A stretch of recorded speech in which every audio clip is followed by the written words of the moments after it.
Coupled to that, also congratulate Parliament for also being able to host more than 200 committee meetings.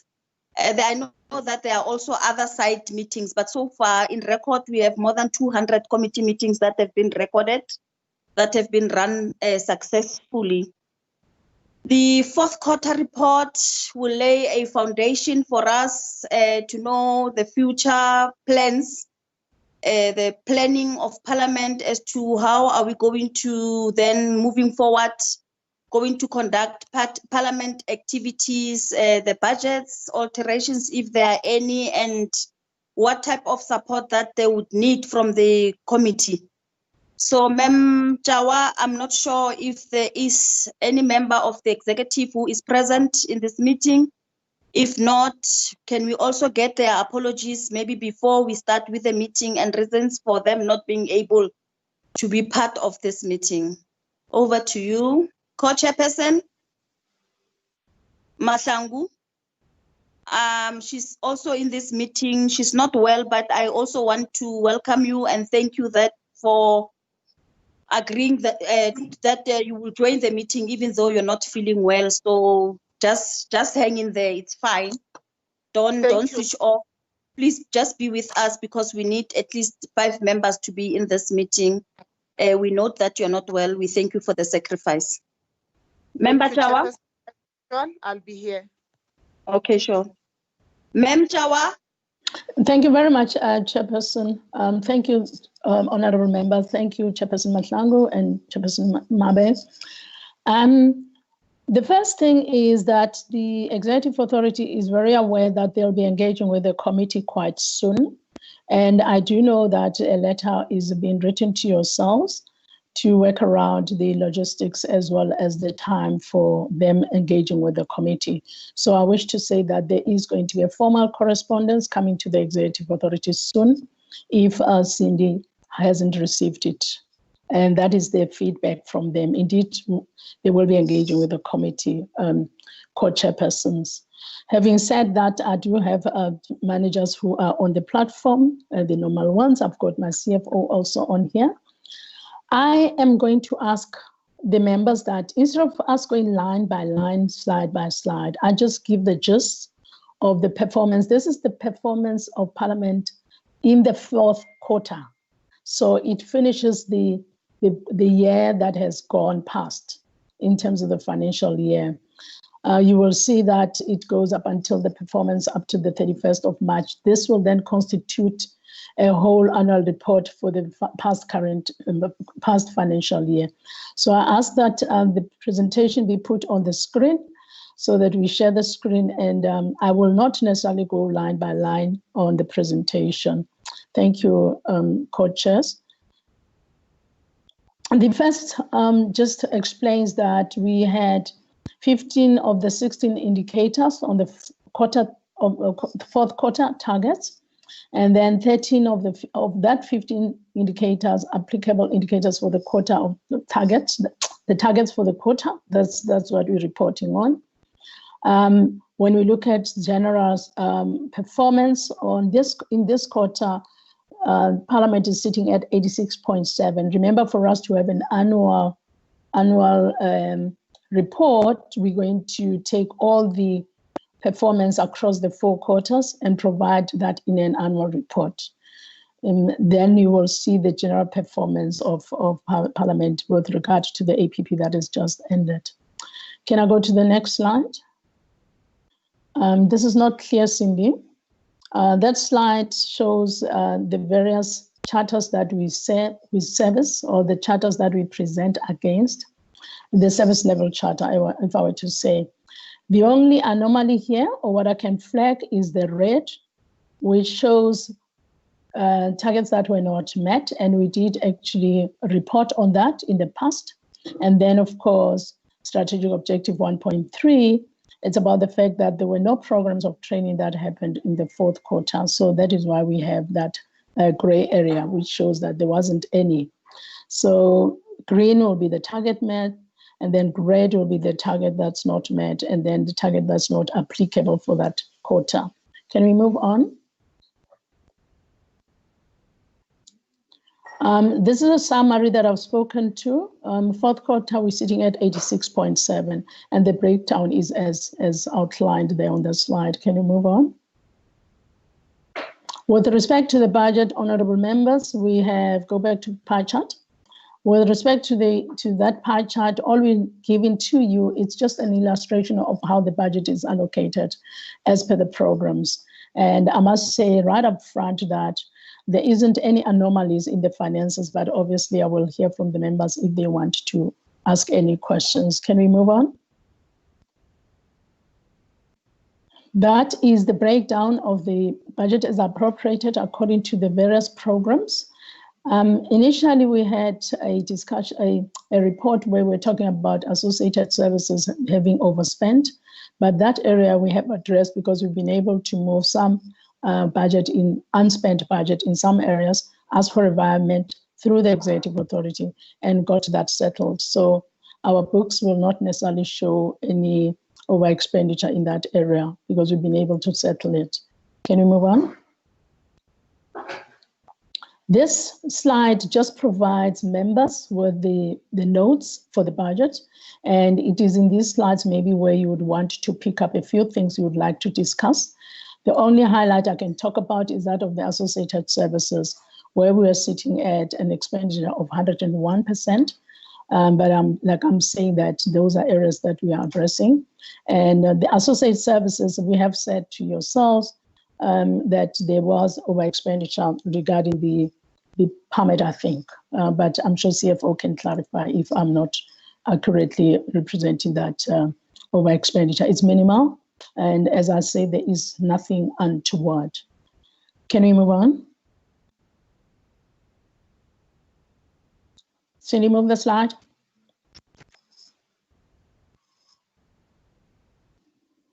Further to that, we have already, no. Cindy, I don't know where you've gone.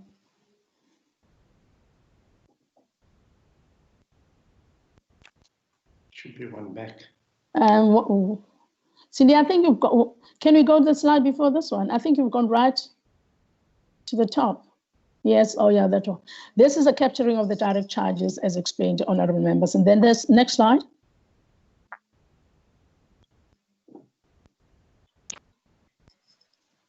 Cindy, can you share the slide properly?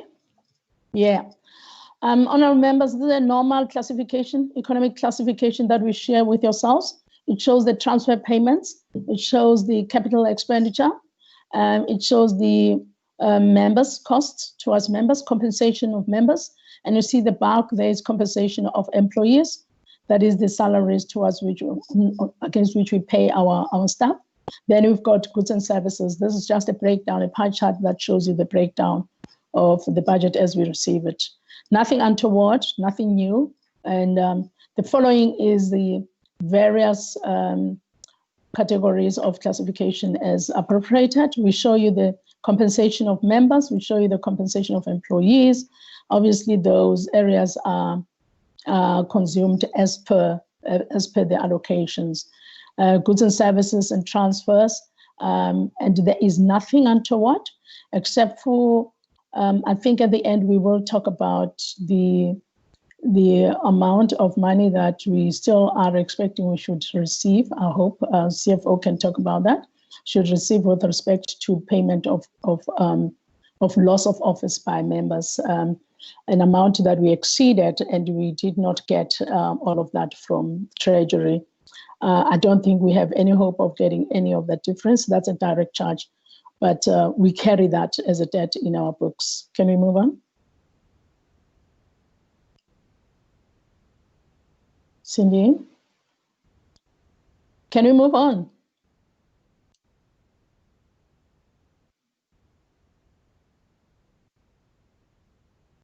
Those are the footnotes that explains the budget. They're not, it's quite fuzzy on my side, but those are the footnotes, and it does actually, or explanatory notes to the budget. It sort of explains exactly some of the things that we are flagging. Nothing untoward as far as we are concerned, except for the issues that I've mentioned now. All right.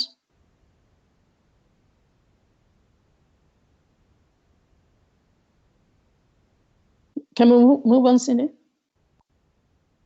The rest of the presentation is going to show you the various performance against a program, and it outlines the report as I've indicated. So we have program 1, which that's better. The slides are quite fast when they come up. We have program 1, which had total of 4 indicators, met 3 targets, and except for 1.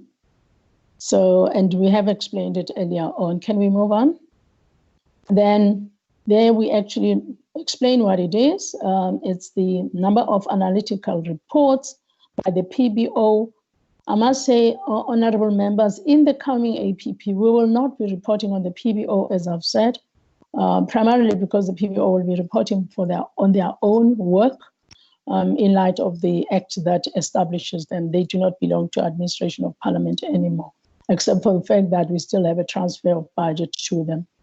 On program 2, we are showing you that which is reflected with respect to the targets met and the targets not met, and we've explained exactly what these were. Turnaround time, where we were measuring the days, and then whilst there had been delivery of that service, however, the timing of a turnaround of 8 days was not necessarily done. That doesn't mean work was not done. So if a target in that area is not met, it can never be met later on. Can you move on? Similarly here, nothing untoward. I will not waste your time on that. Can we move on? We've met that target. And that is a breakdown of the financial performance per division. Honorable members can raise questions. There's basically nothing untoward on those figures. However, we can actually respond to questions if necessary. Can we move? The next one, explanatory notes, as we've always presented them. And I think there is nothing, no red flags there. Except for certain point in time, we had to be shifting budget around in terms of the expenditures of certain officers in relation to what they needed at that point in time. Can we move? Goods and services and capital expenditure. We show no untoward patterns of finances there, and there's nothing to really worry about. Can we move? Program on administration, 100%, meaning that all they had was one program that was set. And then, of course, the other program was not implemented, primarily because of the election period. Therefore, and it was not applicable, actually, let me not say not met, it was not applicable. As it says that the program of induction of members was not scheduled for the 4th quarter, therefore we have nothing to report on that one. Go on.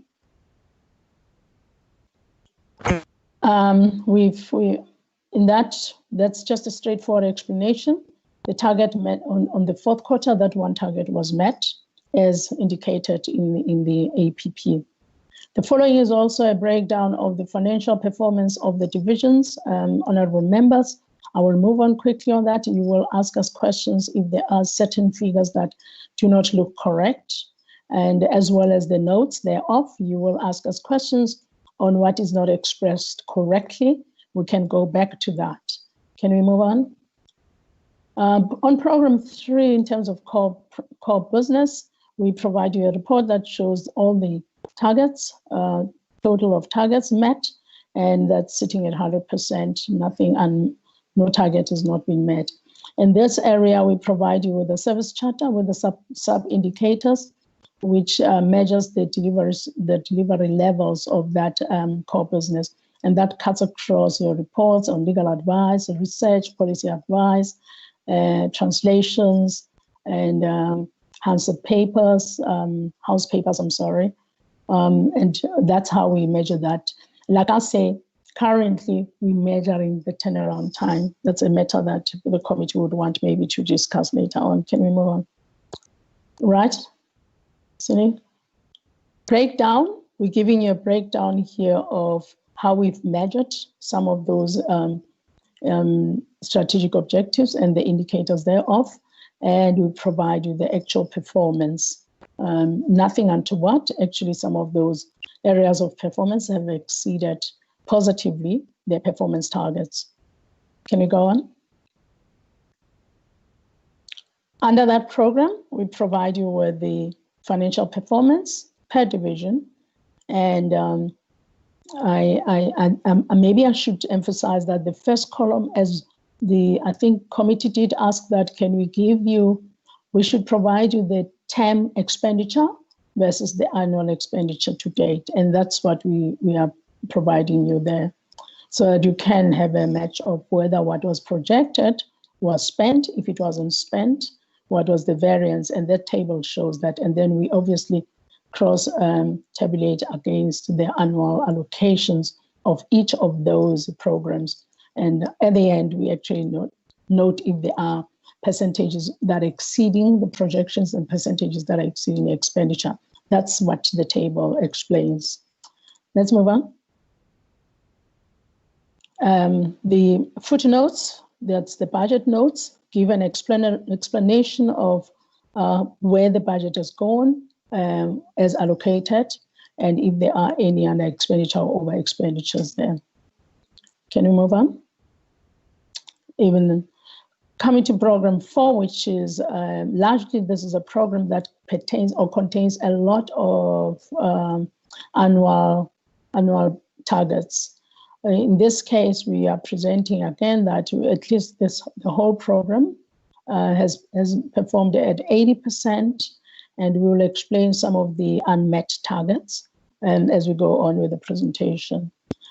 Largely, this is an area where we're using surveys that are annual, and we are presenting to yourself that in this area of client satisfaction, we've exceeded by 1.8%. Obviously, statistically, not significant until it's 5% and above. However, we do exceed the target that was met, though albeit low. Can we move on? In terms of the population who are aware of business of parliament, that has dropped to -4%. And we do say that this actually survey talks on the levels of awareness of the public on the work of parliament.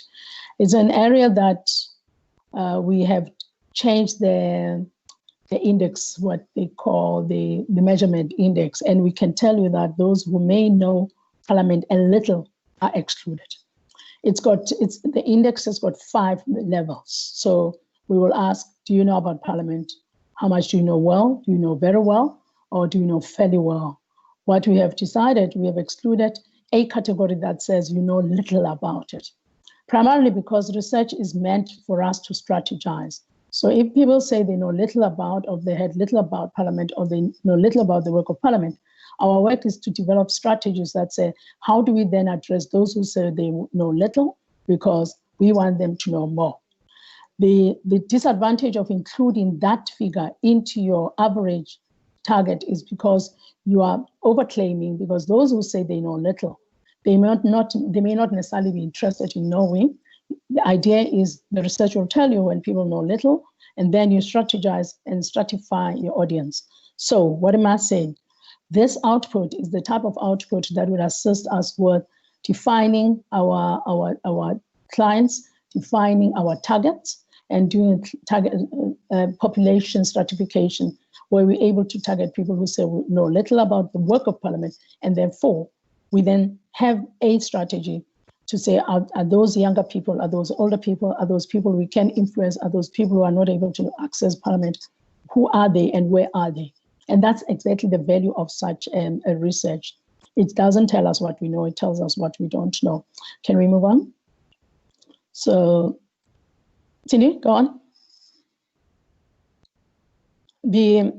Otherwise, with respect to the ICT and universal access, their report on how they've met their target indicates a positive variance of 5.3, meaning that there's been quite a lot of positivity in terms of their ability to offer services, to automate some of the systems that are in Parliament.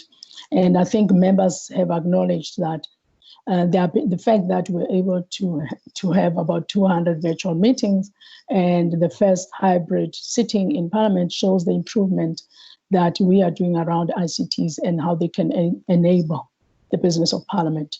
And that area will continue to be targeted and to be measured and improved on with the input that we receive from members. Can we move on?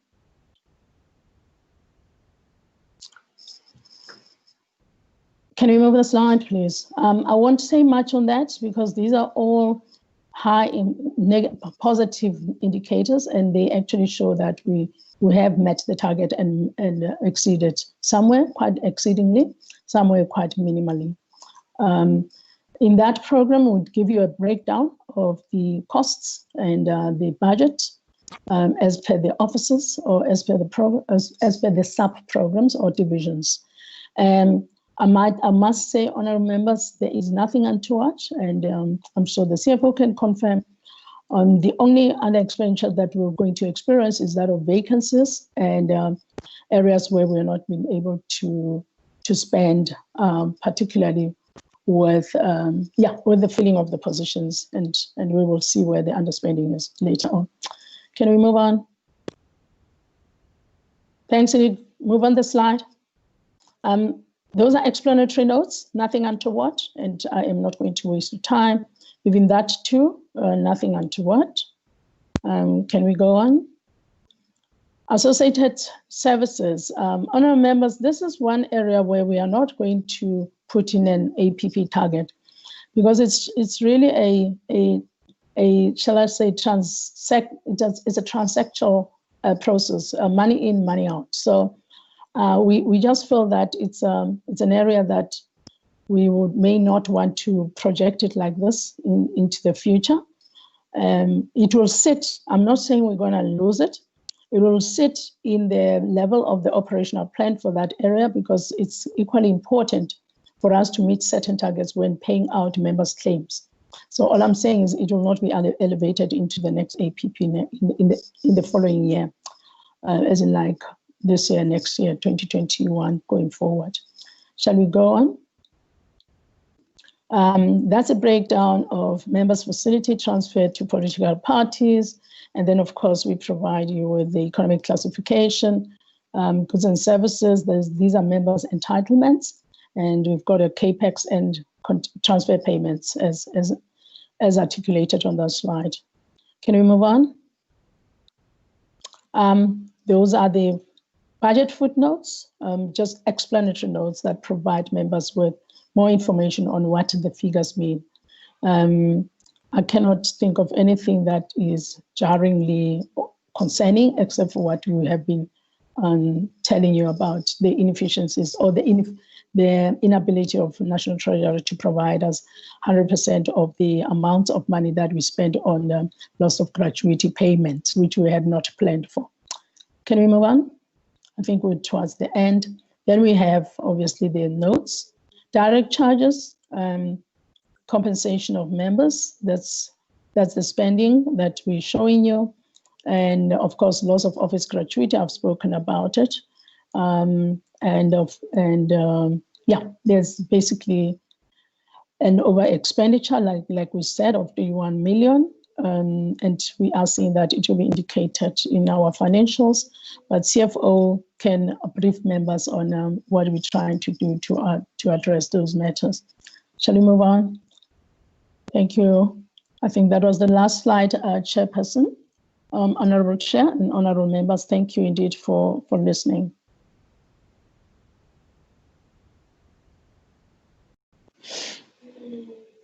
Chair, I'm done. Thank you. Thank you very much, Ma, for a detailed, comprehensive presentation. We thank you for that. Members, are you still present? Let me see who's here. Yes, we are. We are, Chair. Okay. All right. Thursday afternoon, we're still present. All right. Sing for questions. No, our hands are up through the app, Chair. Yeah, I'm going to request that we raise our hands. I can only see one hand. While you start sharing, Just a comment from me. In fact, it's not a comment, it's a question. On slide 2. Oh my God. Slide 2. Can we go back to slide 2, Cindy?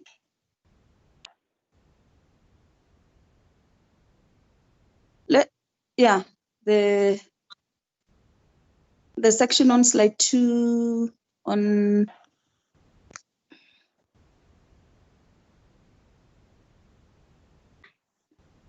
this one. What is this? Performance by strategic objectives and indicators. The population, the percentage of population who are aware of the business of parliament. Are you with me, ma'am, Jawa? Yes, Chairperson, I can hear you. Yeah, sure. No, I wanted to say that let's quickly go through that. The population who are aware of the business of parliament. Since the 6th parliament has identified strengthening of oversight and accountability as their critical priority, and also given the current situation whereby it can't be business as usual.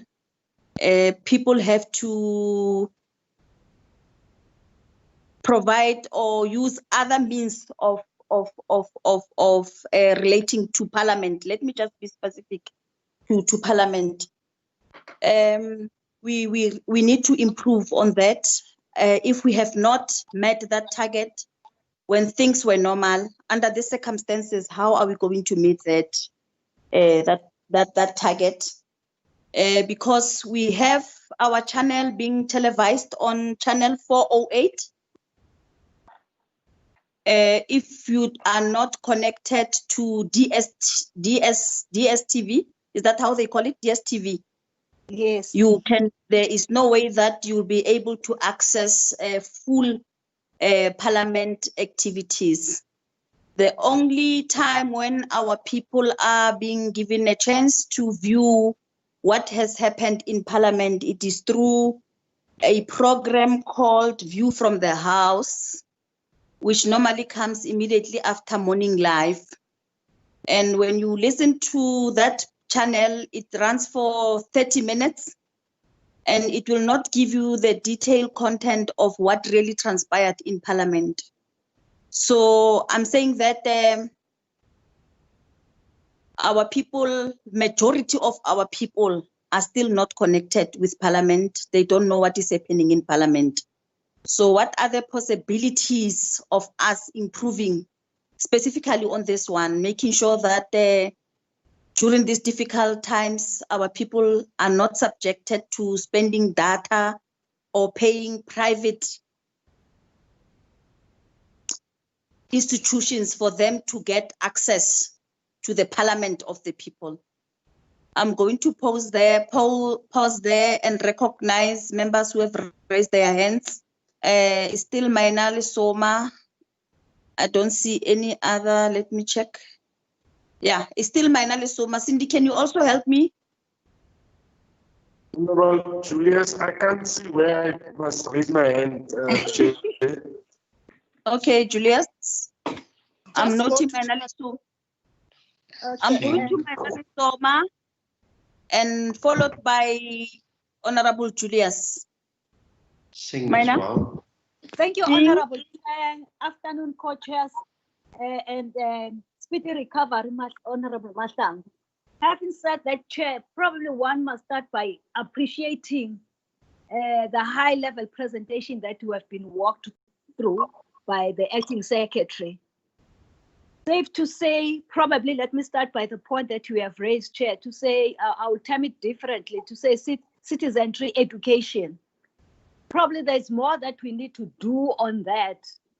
For an example, picking up one activity on that program is the public participation or stroke public hearings. That I think there's more that needs to be to be done so that there is a value for money in those processes. The second point, Chair, but this one is a clarity seeking and guidance because I might be wrong. I had the acting secretary says that the budget office, the parliamentary, the PPO account somewhere. I thought that they also get the money or their budget from the parliament coffers, which is more from the reserves or probably savings, but I think the better word is the reserves. That's one. So I know that is being governed by the Act, but I'm saying where does it actually accounts? Although we're dealing with the transfers. Thirdly, Chair, one appreciate the honesty in terms of the core business of Parliament in terms of providing legal service and the research, which means that it's a content driven, but also probably they need to look at the means for this sixth term, the usefulness of the content that is being provided for members, so that they can do a robust and input in terms of legislation formation or bills. Because it cannot just be the turnaround, because it might be not a user-friendly information for members to comprehend so that they can input or also take decisions on it. So it cannot, because the turnaround is easy to measure, but the quality assurance and the standards and all that, and also how do you measure that? I think there's more work that needs to be done. I'm suggesting appreciating the performance in the same breath, but also, Chair, which would be my second last point, is to say I'm looking forward to where we will engage with the EAs as well. For an example, in relation to the vacant unfilled post, to have an appreciation of the program plan status, where is it now? And when do we envisage those posts are going to be filled? What else? Other than that, I'll come back, Chair. But other than that, we really appreciate that, because the other issues, we raised them last time, like the other project that Parliament at this level of this committee must look at is the issue of the face of Parliament, as it were, because currently we've got the NCOP chair and the Speaker of NA. So those are the things that probably moving forward also must know. I'm quite aware that that one is more of a political issue. Hence, from my point of looking forward to with our engagement with the EAs would be helpful from. Oh, no. Julius first. Mr. Julius? Thank you, Co-Chair. Just two issues from my side. Also on the awareness of Parliament now. It dropped by 4% from 27% to 23%. Now, my immediate question is, how does awareness drop? People are either aware this year, it's not that next year they won't be aware of Parliament. I just need an explanation of this, because maybe our measure to find out this awareness of Parliament, to measure the outcome, maybe that's misdirected. Maybe the survey, the questions in the survey might not be correct to get the right outcome. I think we should look at other ways also or other measures to get the result here, and not only surveys. Because if you look at surveys, it's a scientific tool that has a lot of benefits, but also can be misdirected in this instance. So I just need some explanation as to how is it possible that it dropped. The target was 29%. We were on 27%. We dropped to 23%. How is it? Does it make sense? I can't find the sense in that. The second one, Chairperson, is just linking to my issue of last time. If you look at all our core programs, I don't see how they impact on poverty, unemployment, and inequality. So maybe, our main aim of Parliament, our goal of this committee, this department, Parliament itself, is misdirected and seen as the whole Parliament, our whole Parliament as South African Parliament and what it does to people, inclusive of all other departments. And that might be misdirected. We should stick to our core functions and have our goal in our core programs that we have in this committee. Thank you, Chair. Thank you, Mr. Singh.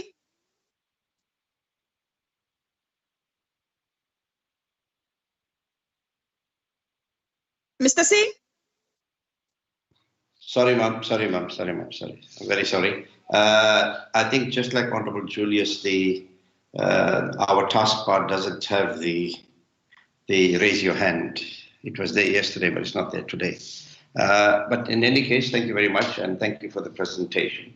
I think, Honorable, with regards to awareness, I think many people are aware now of Parliament because many are criticizing us for not working. They think we are loafing. And yet, Honorable Chairperson, you said we had 200 meetings already dealing with issues of the public. And there has been oversight over the executive. But yet you find some of our own colleagues and some political parties say, well, there's been no oversight. What we are doing today is oversight. But having said that, let me move to Honorable Lesoma and the issue she raised about vacancies. I'd just like to know, because there's been an underspend, I'd like to know which are the components where vacancies occur. Is it in the legal services? Is it in, which particular components and of that? Then the CAPEX. I know there's also been some underspend on CAPEX.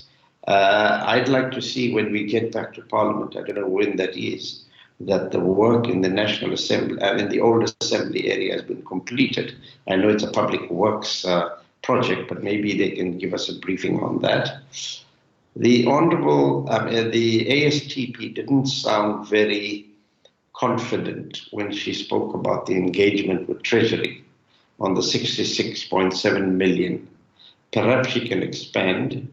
The other question would relate to, has the ASTP and her colleagues started working on what savings we would have made in the last 2 months? Because there would obviously be savings. We haven't been spending on money, on traveling, etc., vis-a-vis the additional requirements as a result of COVID. And the last one is the 150% spend in the fourth quarter on members' facilities. We might have underspent before, and this compensates it, but I'd just like an explanation on that. Thank you very much, Chairperson. Okay. Maale Soma, I see your hand is still up.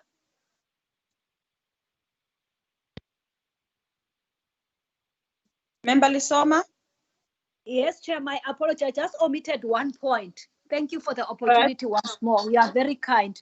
Safe to say, if the acting secretary can respond in terms of the tools of trade, especially in this period of COVID-19, they are unable, executive secretaries in particular, they are unable to work outside Parliament. Has it been looked at, and other support staff in terms of the portfolio committees and the issue of data and all those related issues? Because that one is a business unusual that we need to respond with speed, which has got nothing to do with what is presented. But I'm saying probably if she can talk to that as well, they might have looked at it. Thank you, Chair. Thank you. Before I hand over to Mem Jawa, the issue in relation to the program in relation to institutions supporting democracy, that target has never been met. Can we also be given reasons for never attempting to do any work in relation to that target? What are the hindrances, and also a commitment that in your next report we will get some positive report regarding this target. Members, is there any member who would want to raise an issue? My Lesoma, your hand is still up. Okay, it's your hand now. Disappear. You can speak. I don't know who's that. Speak, member. Speak. Yes, Traiso, yes, welcome. yes, Honorable Chair. Member Traiso, speak. Yes, Honorable Chair, my apology for arriving late. We Let me received your apology. You're welcome, let, member. We received your apology. You may speak. yes, let me hastily acknowledge and appreciate the report given to this committee by the acting secretary. My point is just one, Chair. There's an echo. Do you mind maybe switching off your cell phone? Okay. And other devices around you. Julius, can you switch off your microphone?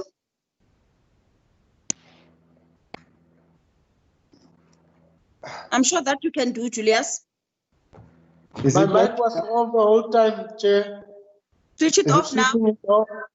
is it Switch not it enough? off, Julius. Yeah, now you are better. You are audible now. Okay, Member Traiso. Yes, I was saying, Chair, I just want to raise one point. Maybe look moving forward. I don't see the Africa agenda in as far as the strategic plan is concerned. Maybe moving forward, because a basis was set about the role of ourselves in Africa. So we need to advance that through the work of Parliament and demonstrate that. I'm referring to actually the work of international. So the strategic plan needs, at least moving forward, we need to fast track and locate that very strategic task that as a Parliament we need to advance that work of international, to advance the agenda which was set by Kwame Nkrumah and the work that was done by the previous chair of African Union, Nkosazana Dlamini Zuma. So there's a whole lot that at least we, as a Parliament, we can make sure that that work is being advanced and broadened and being taken into as a parliamentary program that must advance it. Thank you very much, Chair. Thank you, Mr. Traiso. Over to you, Mem Jawa. Thank you so much, Chairperson. I will obviously share some of the questions and answers with CFO and other colleagues. But starting from the top, there's a question on the percentage of population, and I think it also talks about the platforms that we're using.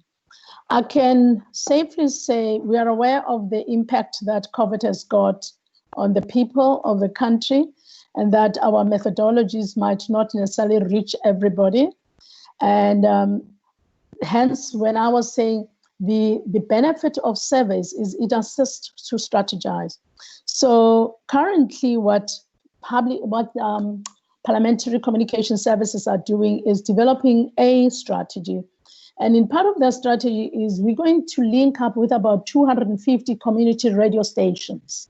And these radio stations, we're facilitating that we use the Centec. And once we actually are able to connect with those radio stations, it will be platforms for a lot of members to use to communicate the work of Parliament. So that on its own will address the exclusivity, correctly put, Mem, of the DSTV. And if you have 250 radio stations, you're likely to reach about 11 million people. And then if you add on the African language stations that are the third of all the 11 languages, Ukozi on its own has got about 13 million listenership. So there's a lot that PCS under Division Manager Moloto is looking at to change the strategy of communication so that we don't depend only on your YouTube. Our YouTube hits have increased quite extensively. Our Facebook has increased quite extensively. And as you may see, that what this means is our communication strategy will have to change. Why minus 4%? We don't sample people that have been sampled. We don't resample the sample. But also what I was saying, if we share with you the Likert index, the Likert measurement, meaning that when they say, do you know about parliament? There's like those who know strongly, those who agree, those who are average, those who know little. What we did to get this to this minus 4 is precisely that we didn't add the figures into 4. We didn't average 4. We only averaged 3 data points. Therefore, the drop. And the advantage of doing like that is we don't want to perpetuate our own imagination that people know a lot about parliament. The work of parliament has to continuously be profiled and be given to members to the 51 million population. So the truth of the matter is, once you add those who know little, it distorts the real figures because those who know little might not be interested. So hence the minus 4, it's precisely that we change the computation of the figure itself. We agree completely that the surveys are surveys. In between every quarter, we have to make sure that we collate information that allows us to understand whether people know and understand how to interface and interact with parliament, meaning that our public participation area has to be strengthened and we collect information regularly.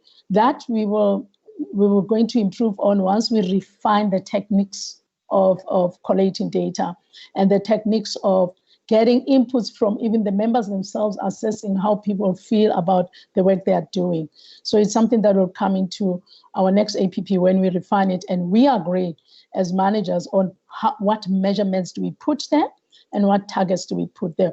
We're having a long conversation with core business around the type of targets that have to be put and how measurable would they be, and who's going to be driving them, and what modalities we should put in place to make sure that we also don't put into the APP targets that we are not able to measure properly.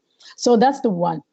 Honorable Suma is talking about citizens' education. Ma'am? Yes, ma'am. Hello. Can I interrupt you? Yes, ma'am.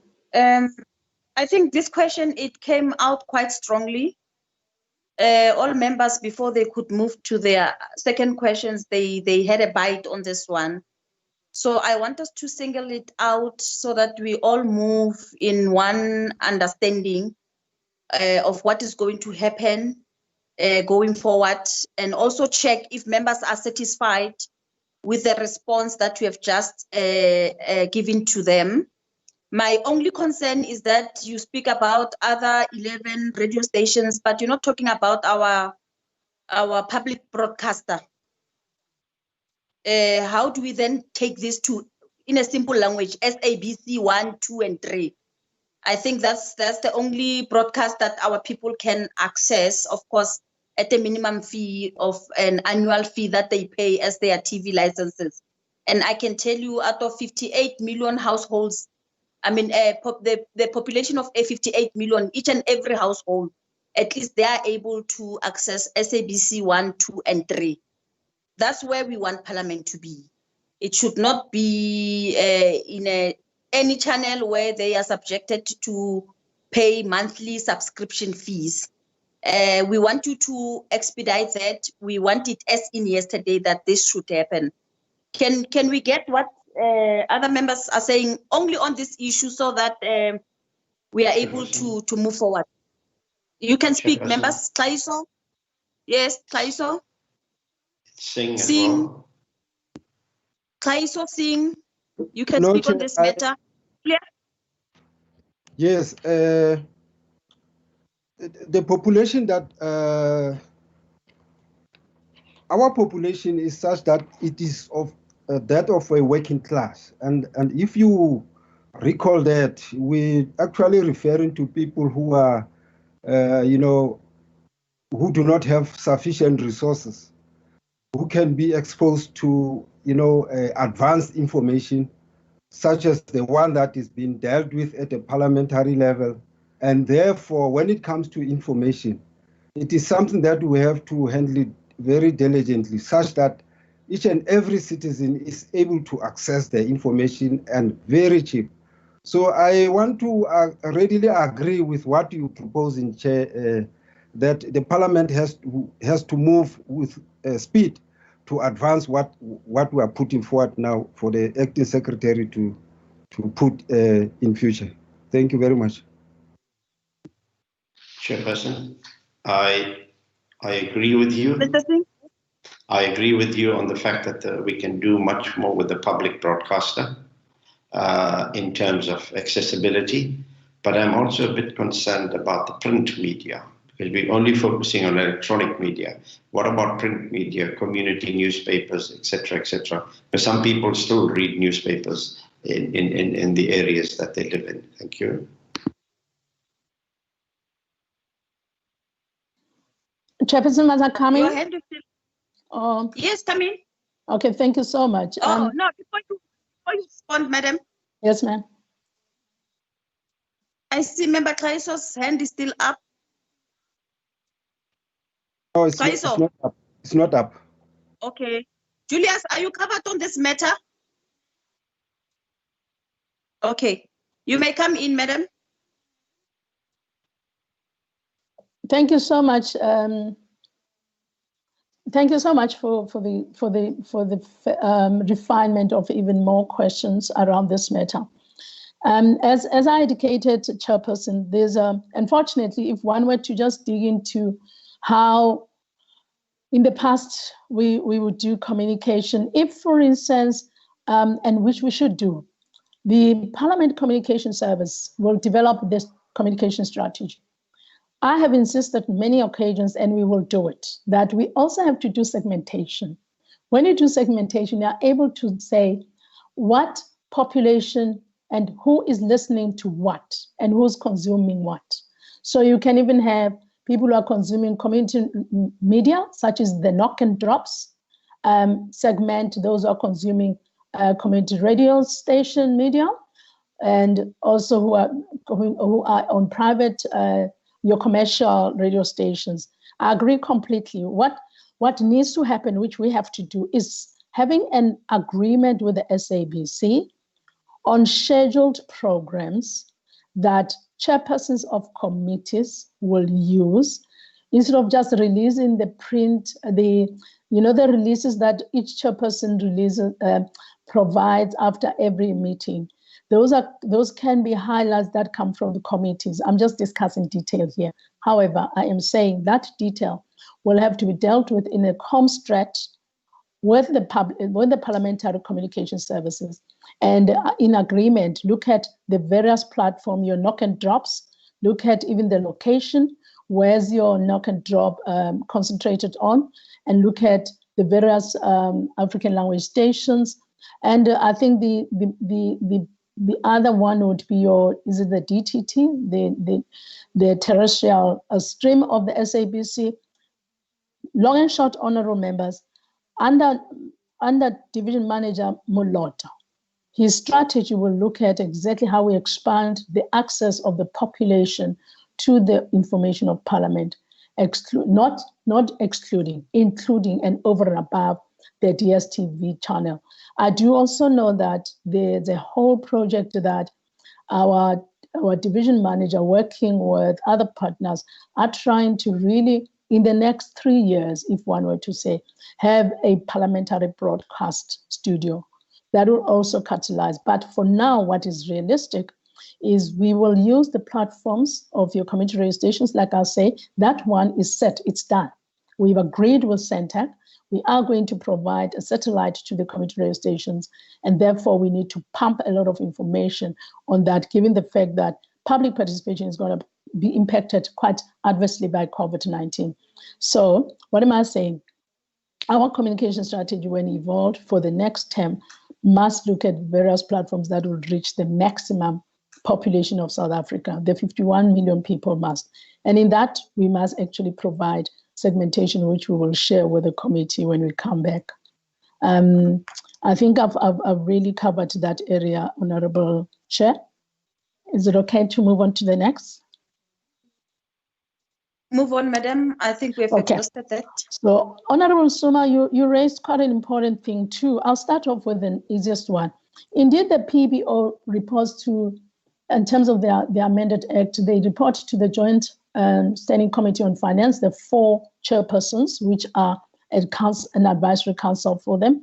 But this is an office of the Executive Authority. So they report to the Executive Authority. So they will have their own APP, they will have their own targets, they will have their reporting in line with their targets and so on. Indeed, they do not have a dedicated vote. They get a transfer from Parliament's baseline budget. Continuously, Honorable Singh has raised this. We've been submitting from the time I arrived in Parliament from 2014, we've been submitting a request to fund this unfunded mandate. The PBO remains an unfunded mandate. On average, we just transfer from our baseline, which was never adjusted to include the PBO. Currently, we've also even had in our adjustment budget requests, a PBO on it. We had OISD on it. We had the Treasury Office on it. We did not receive a cent. We even had the legislative sector on it requesting for budget. We didn't receive a cent from National Treasury. I know in 2014, they were not going to touch us because we still have reserved funds, because Parliament doesn't retain their funds when not used. We still had quite a big amount of money in our reserve funds that was sitting with Parliament, and Treasury had said, until you exhaust those, we'll not revisit. But this is crunch time, Chairperson. I do not see how we are going to get any other budget revision, baseline revision currently, given the problems in the country. However, PBO will report to that council. They will report to the Executive Authority. Parliament will still reflect them in our financials, obviously, because we'll be carrying their budget. It's a transfer. Obviously, the CFO reconciles backwards with all the reports, financial reports that they give. But as for their performance will be sent to the advisory committee and to the Executive Authority. Ma'am Lisuma, you spoke about usefulness of information. We've been managing reporting on turnaround time. I'm hearing you very clearly for you saying you now need us to present on usefulness of the support that we provide in you.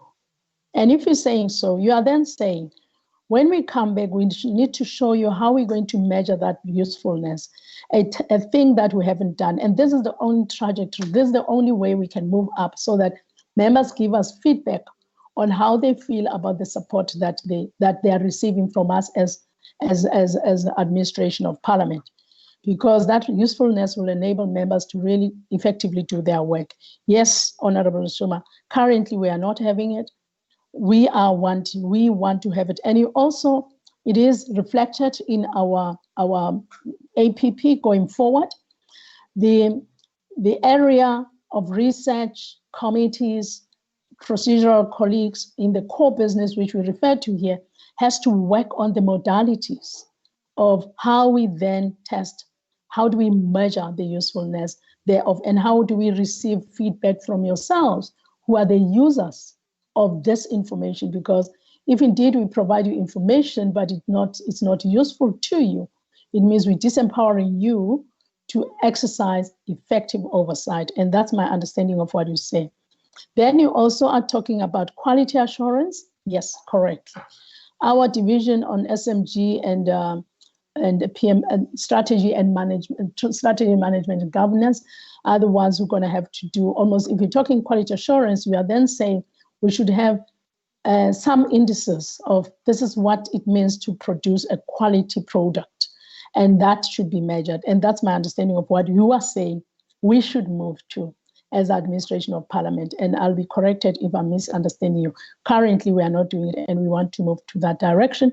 It's a lot of work that my managers in core business will have to sit down and digest exactly how they're going to craft that so that it's expressed in the APP, which we're going to have to report to you on a quarterly basis and annually in whichever form. But we take on board what you're saying. Laptops, now, we did quite a lot of extensive requests. The division managers indeed have done their work.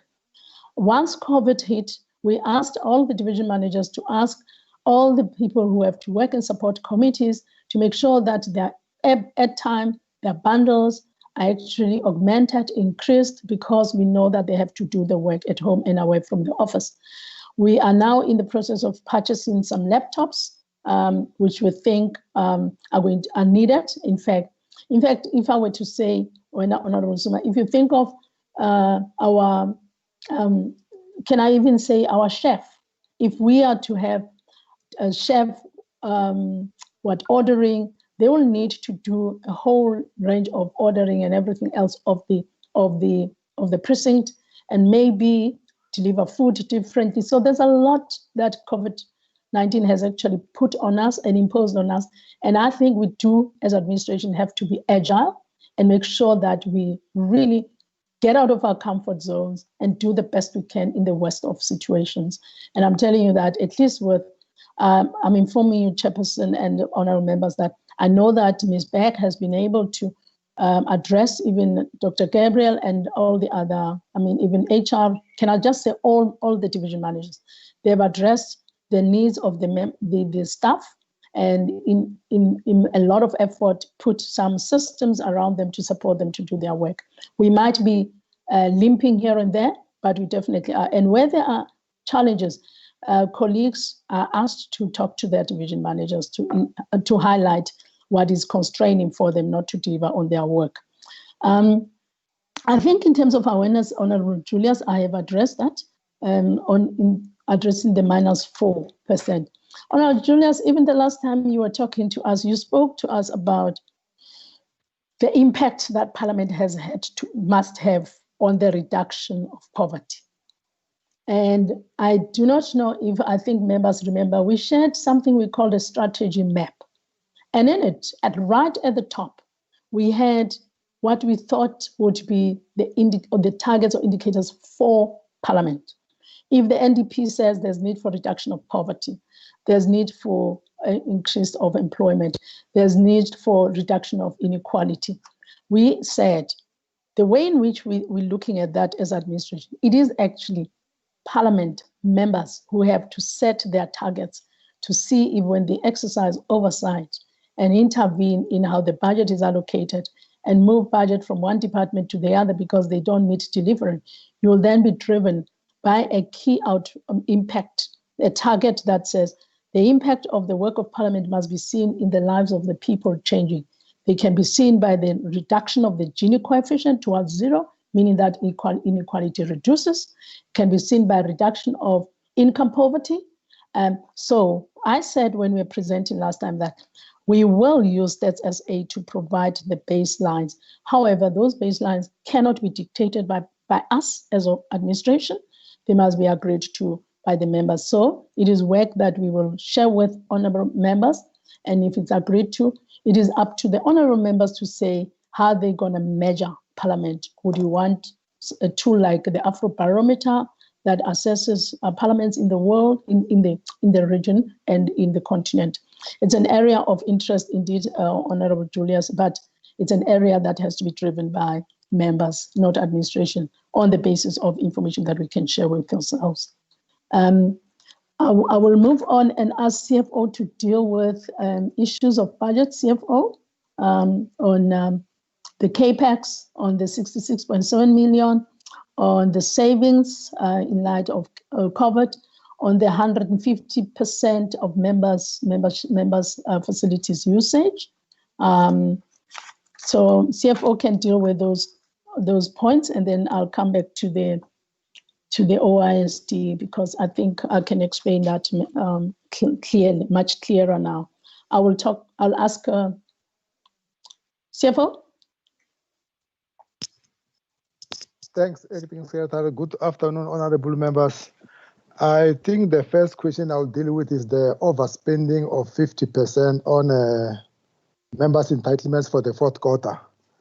As indicated by Honorable Singh, yes, it's correct that there was an overspending of 50% on the fourth quarter.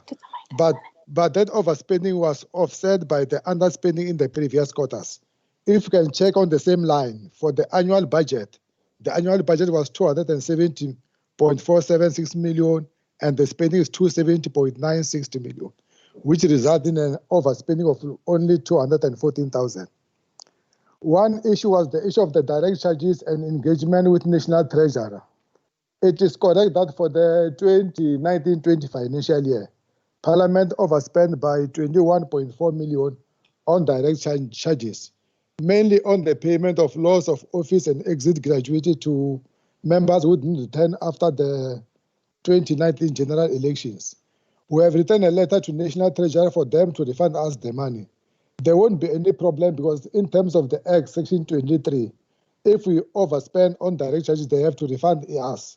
The same way, if we underspend, we send the money to the National Revenue Fund, so there won't be any problem on the refund. They will have to refund us.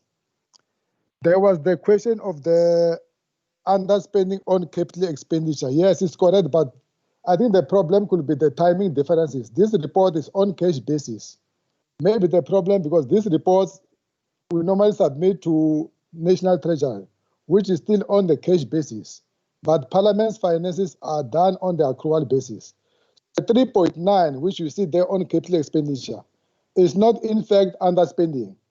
Normally we buy computers once in a year. So for the 2019-20 financial year, computers were delivered very late in March. So by the end of March, those computers were not yet paid, but they were paid in April. So when we do our financials, which will now be on accrual basis, that overspending will be gone. I think that's all I had to report on acting secretary, unless I've left something. Thank you, CFO. I think you've covered a lot. The Honorable Maria was talking about the OISD not meeting the target. Can I just say, it's what I was explaining. Actually, work was done in that area, completed. But because we were saying turnaround time for policy advice should be within 7 days. The 7 days were not met, but the work was done, ma'am. So there's no need for us going back. It's just a question that we come back to, whether we do want to bin count the days or we do want to ask a question that Honorable Lesoma has said, the usefulness of that information that was submitted, irrespective of when it happened. If it is a day later, maybe it was because of the complexity of the need. Therefore, there was no more need for research or more need for analysis so that what is produced has quality. Thanks, Chairperson. The last point I thought, Honorable Kaisa, you spoke about reporting on the African agenda and international relations. Indeed, if you look at our APP in the past, there's a point where we're talking about tracking agreements, bilateral and multilateral agreements. However, I would like Honorable Member to just clarify a little bit or to say what would have been the expectations if we report under the international engagements with respect to Parliament, because we do sit in various bodies and we do influence motions and decisions that changes the global agenda, like if we are to fight for the restructuring of the UN security or change the composition of certain international bodies.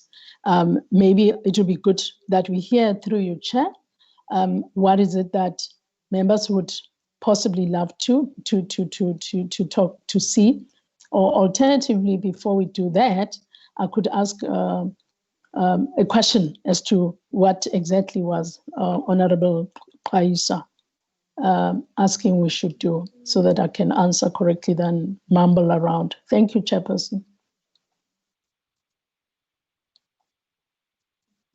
Chairperson? Yeah, thank you, Chair. Oh. To you, Chairperson. Thanks. Mr. Kaiso, you may come in. Honorable Yes, Kaiso. Chair, yes, I'm in. Hello. No, Chair. Yes. Yes, I'm in. No, I'm referring to, there are important activities that we needed to put, advance through the Parliament. We have working relations with some African countries, but there is a there is a whole lot of issues that are enshrined in the 2063 agenda. That is specifically that I'm referring to take forward. But that does not only need to be talked about in a paper that we take note of that, but we must put them into our strategy as a parliament to be advanced, because it's not enough really to say we do have this and that, but there has to be a way that our parliament is then compelled to advance that work through activities. So I think that's what I'm trying to explain, the issue of making an example about 2063 agenda.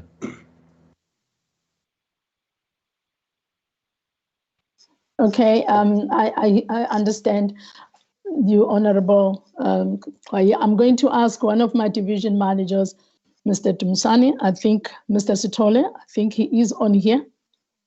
He's responsible for international relations, and maybe he can also share a view on how we can start now thinking about that type of monitoring, in that he's also responsible for the PGIR in Parliament, because that can inform how we craft that particular tracking of the activity of Parliament in issues like your Agenda 2063, in the SDGs and so on.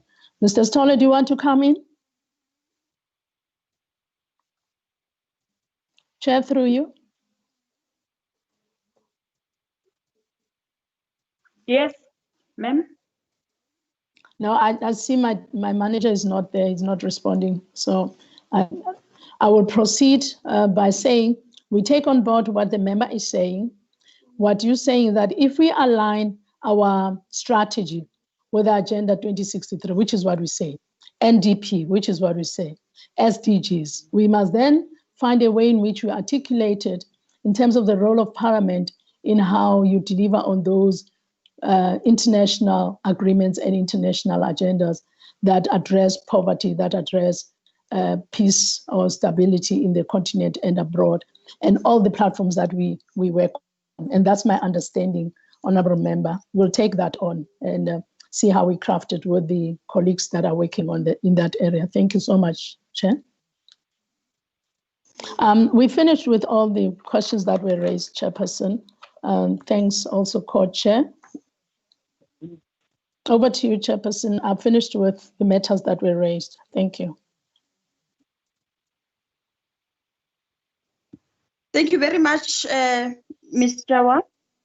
Members, we still have time if you wish to make a follow-up question. My hand is up. Honorable I'm noting Steen. I'm noting Member Steen. Thank you very much, Chairperson. Chairperson, thank you for the answers. I think it would be important for us to impress upon the EAs that they need to have a meeting with Treasury at a political level so that we can try and resolve this impasse about these funds that are still due to this vote. But my question on the divisions in which vacancies occur, I don't think was answered. And I also would like to particularly know, Chairperson, whether or not, I mean, the posts have been frozen. What posts have been frozen, and will they be unfrozen at some stage? Because I think it's important to know about the vacancies as well as which posts were frozen within the divisions. Thank you. Malisoma. Mainalisoma. Okay, it seems like we've lost Malisoma. Member Sangu. It's Khadebe, Chair. He wants to Chair.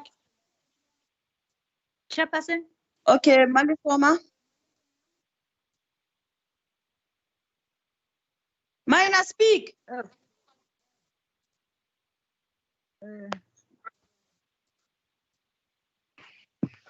God. Mina, speak. Yeah. Unmute and speak, Mina.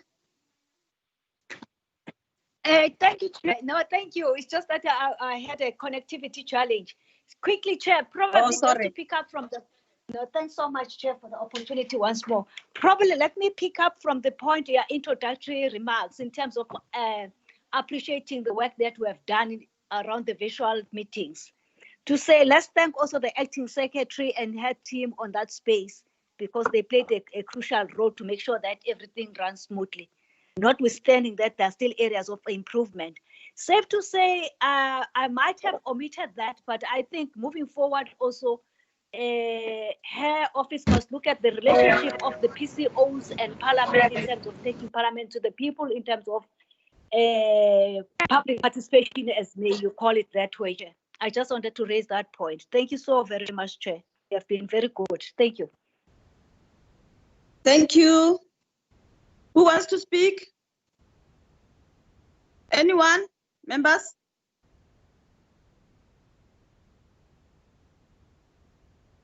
Dikeledi Mahlangu? Closure. Okay, speak. Closure. Speak, Julius. I'm proposing closure, Chair. Yeah, point of order. We didn't get the answers yet, Chairperson. I'm ready to answer, to respond.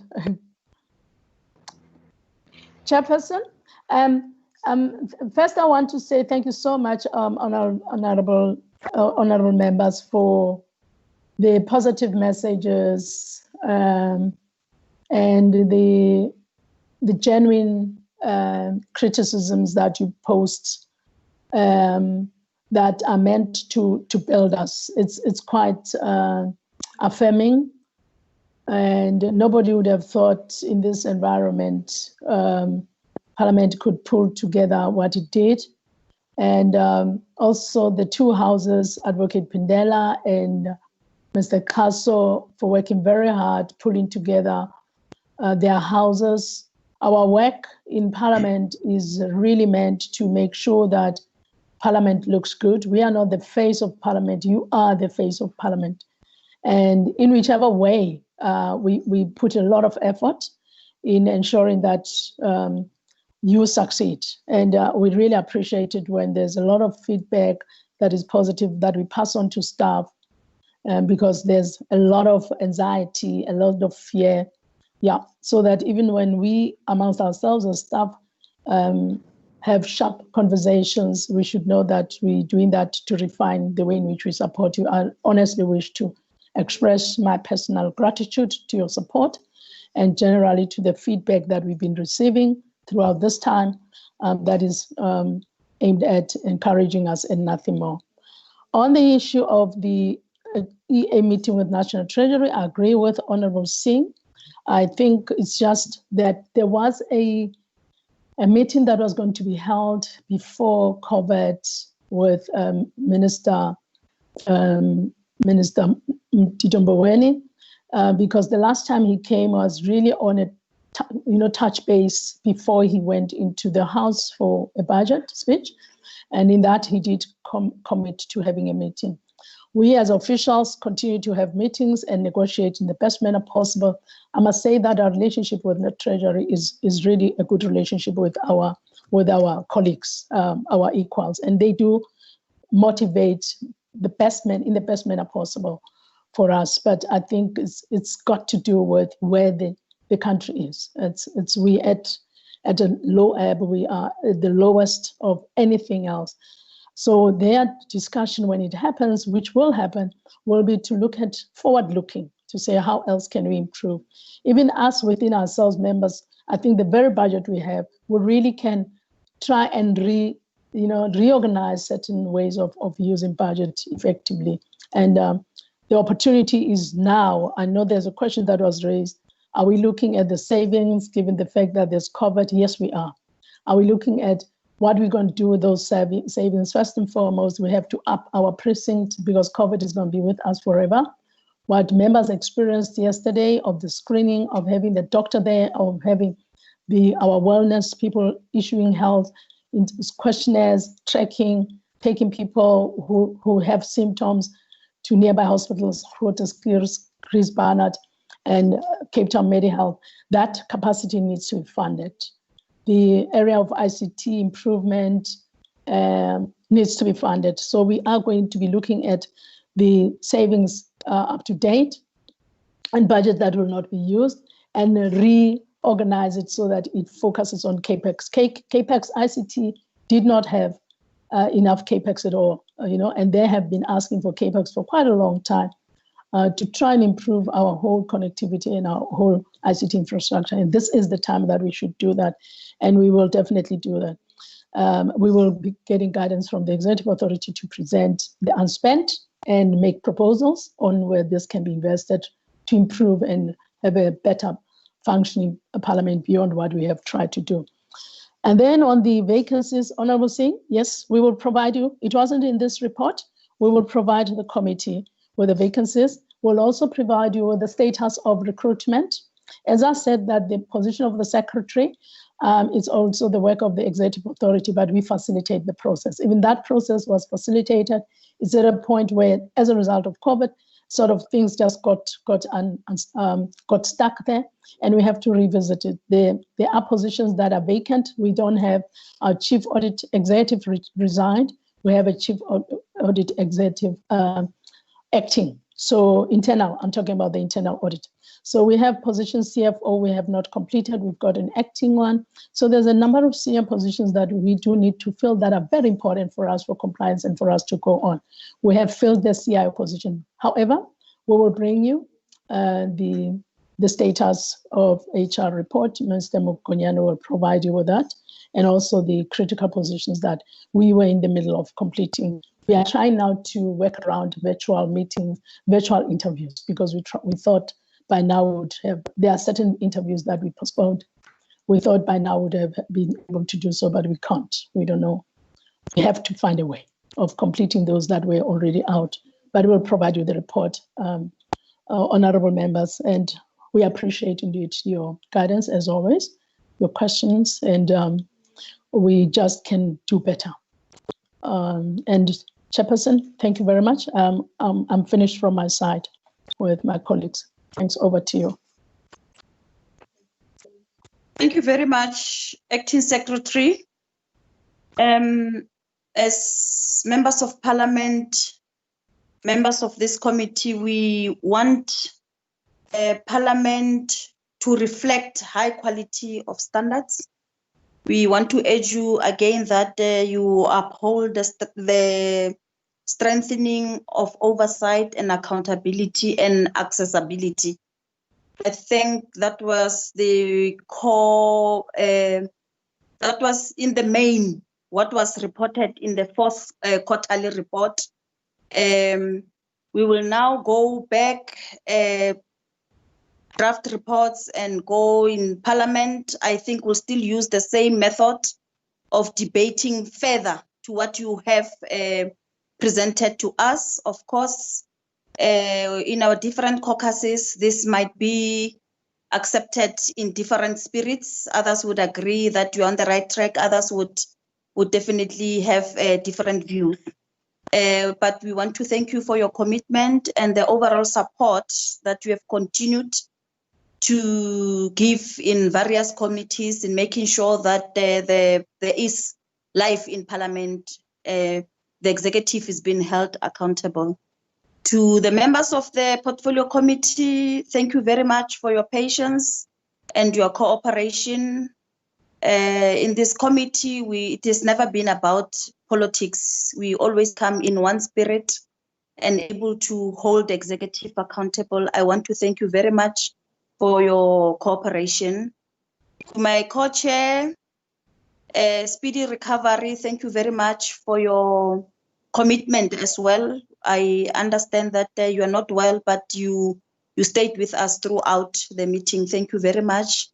Members and members of the executive, the meeting is officially adjourned. To our staff, researchers, and Mem Baile, we thank you very much for your support as well.